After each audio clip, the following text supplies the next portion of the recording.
Fala pessoal, tudo bem? Aqui é Eduardo Loja, falando sobre o som das ideias, a música na propaganda.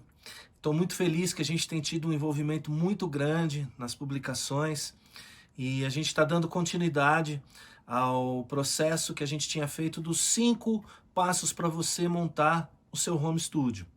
E aqui a gente está falando o passo a passo para você montar o seu home studio. E eu estou no segundo passo hoje. Vou falar para vocês sobre interface, ou interface, ou placa de som. É disso que a gente vai falar hoje. Como escolher a melhor interface, a melhor interface para o seu sistema, para o seu home studio. Então fica ligado que essa informação vai ser muito importante e muito boa para vocês. Você que é músico e agora nesse momento está buscando novas formas de adequar sua música à realidade externa, ao que está acontecendo lá fora, e às vezes fica numa situação assim de para qual caminho seguir, para que lado ir, para onde correr. Então assim, a gente tende nesses momentos, eu digo a gente porque eu também me vejo músico, apesar de não usar a música, tocar, né, vamos dizer assim, como fonte de renda financeira, mas eu trabalho com a música todo dia, o dia todo aqui dentro do estúdio. Mas eu sei que quando a gente tem essas inseguranças, essas incertezas, a primeira coisa que a gente faz é mergulhar dentro da nossa música, de ficar ali estudando técnica, estudando teorias e ficar nos dedicando a buscar um melhor conhecimento. Mas eu digo para vocês que agora é muito importante que vocês façam isso, mas que vocês também movimentem-se no sentido de pensar na música enquanto um negócio, enquanto uma fonte de renda, diferente da que vocês já estavam acostumados, que era você vai ali, toca e ganha uma grana. Eu sei da dificuldade que um músico tem de trabalhar com outra coisa, sei da dificuldade que a gente vive hoje para também conseguir um outro trabalho. Então espero que com esses filmes eu não, a gente, né, nós somos uma equipe, que a gente esteja levando valor para vocês, levando novos conhecimentos, esteja ajudando de alguma forma para que vocês descubram novas formas de trabalhar com música, novas formas de usar a sua música como uma profissão. E para que isso continue, para que a gente continue a levar essas informações, a gente precisa demais que vocês tenham um envolvimento com isso. Envolvimento de que forma? Curtam, compartilhem, comentem, se inscreva no nosso canal no YouTube, que ele está começando, está engatinhando, a gente precisa de inscrição para realizar um monte de coisa que a gente ainda quer fazer. De uma certa forma, quando não existe esse envolvimento, a gente precisa investir dinheiro para que essa informação vá mais longe possível. Se você compartilhar, se você curtir, essa informação já vai mais longe. O nosso investimento fica muito menor e a gente consegue levar esse conteúdo para mais pessoas que possam se beneficiar, como você que está aqui assistindo agora. Então vamos embora, vamos falar hoje das placas de som, das interfaces. E assim, eu trago um modelo aqui que tem um custo bem baixo e ela é parecida com vários modelos que tem no mercado aí. Como eu disse, eu não estou aqui para falar de marcas, mas a gente precisa citar algumas como ponto de referência. Então, assim, essas interfaces com custo baixo e que são as que mais vendem para quem está começando um home studio. Eu trago aqui, ó, tenho aqui para mostrar para vocês esse caso aqui, que é a M-Audio Fast Track. Tá um pouquinho suja, mas está valendo. Então vamos lá. O que você teria de ponto positivo em ter uma interface dessa? Em primeiro lugar, o preço. Ela tem um custo bastante acessível pelo que ela te oferece aqui.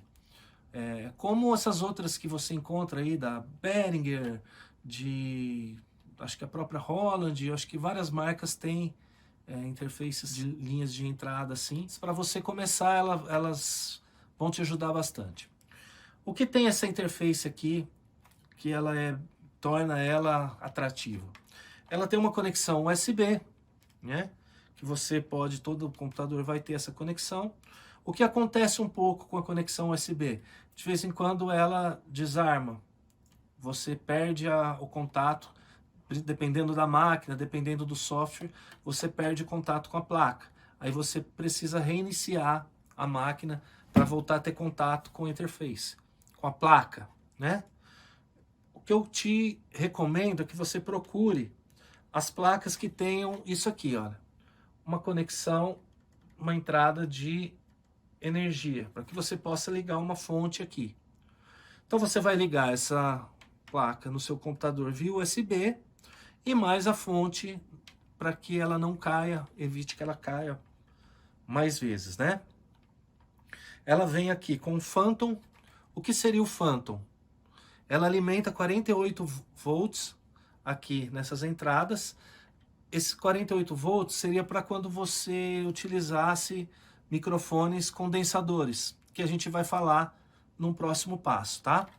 Então é importante que tenha também esse Phantom, né? Para que você consiga, se usar um microfone condensador, você consiga alimentar o microfone por aqui, tá? Essa placa, ela tem 4 canais. Os 2 canais frontais, isso a maioria delas, tá? Não estou fazendo propaganda dessa marca. A maioria dessas placas aqui apresentam assim. Você tá vendo aqui, ó? Aqui ela tem entrada Canon XLR, né, balanceado, que também é um P10, tá vendo? Então temos 2 entradas aqui. Isso aqui é o quê? Nós temos os volumes de entradas de sinal aqui, tá vendo? E temos também um pad que atenua se a entrada estiver muito alta, se a entrada estiver muito baixa. Você consegue controlar o nível de entrada aqui, que é uma coisa muito importante. Você nunca pode deixar o nível de entrada no seu software nem muito alto, nem muito baixo. Se você deixar ele muito alto, vai clipar. Se clipar, vai gerar uma distorção no seu sinal, que não vai ser bem-vinda. Depois você vai entender por quê. Porque é uma distorção não harmônica, uma distorção feia, uma distorção digital. E se você gravar muito baixo, a sua taxa de bits vai diminuindo muito. Então você tem que ter um equilíbrio ali de gravação, um nível satisfatório. É por aqui que você consegue. Então veja bem, isso aqui é um pré-amplificador, né? E aqui é um outro pré-amplificador. Então ela vem com 2 pré-amplificadores, né? Aqui atrás 2 entradas sem pré-amplificadores. Significa o quê? Que você tem que ter um pré-externo. Um pré-externo, uma mesa de som é um pré, né? Existem prés, octa pré de 8 canais, pré individuais. Então assim, você vai precisar de pré para entrar o sinal aqui. Não adianta você achar que você vai entrar o RCA aqui, vai sair som, ou o P10, e vai sair som, porque não vai, tá? Você precisa de pré. Se sair, não vai ser legal. Então, você tem aqui os 2 prés, correto? Aqui, você tem o controlador de saída para os monitores de referência, tá? Que você tem aqui as saídas 4 out, né? Você pode direcionar 2 para a saída dos monitores de referência. Você tem 4 outs. Você fala, olha, eu vou usar isso aqui como VS. Você consegue endereçar 4 pistas, sair 4 pistas individuais, né? Aqui tem essa possibilidade, normalmente nessa placa é usada pelos RCAs, tá vendo? E você tem um controle de volume para você trabalhar com o fone. Então, o que você percebe num aparelhinho desse tamanho? Você tem uma interface, você tem pré-amplificadores, você tem distribuidor de sinal de fone, você tem conversor ADDA. Então você tem uma tonelada de equipamentos aqui dentro. Aí eu te pergunto, se todos esses equipamentos aqui dentro tivessem uma qualidade satisfatória, de alto nível, de alta performance, todos os estúdios teriam isso aqui. Vocês concordam? Então ela resolve a sua situação porque ela é um kit de gravação com várias coisas. Mas nenhuma dessas coisas tem um potencial de alta performance. Você tem que ter isso claro. Espero ter contribuído para vocês. Está aqui uma dica, ó. Para começar, excelente, um custo bom. Como essa aqui tem de N marcas. Eu não divulgo marca, não é meu intuito aqui. Essa aqui era a que eu tinha aqui, por isso eu estou fazendo com ela. Estou só mostrando o funcionamento dela para vocês. Aí, vamos deixar ela aqui. Eu queria mostrar para vocês uma placa, uma interface de alta performance de estúdio, para que vocês entendam quais as diferenças principais, tá? Dessa e de você pular para uma interface de alta performance. A gente tem aqui a 192, tá vendo? Da DigiDesign, a 96 e um conversor Apogee Rosetta 800, que é o kit que eu estou usando especificamente hoje, né? Eu gosto de falar meu kit porque é o que eu estou usando hoje. E na máquina eu tenho uma Universal Audio também, que não tem a placa assim, ela é só a placa interna lá. Então, como funciona uma placa dessa? Você vem aqui na 192, você pode ver, ela tem 16 in, 16 out, tá? Só que necessariamente ela não vem com as placas, com esses analog in, analog out.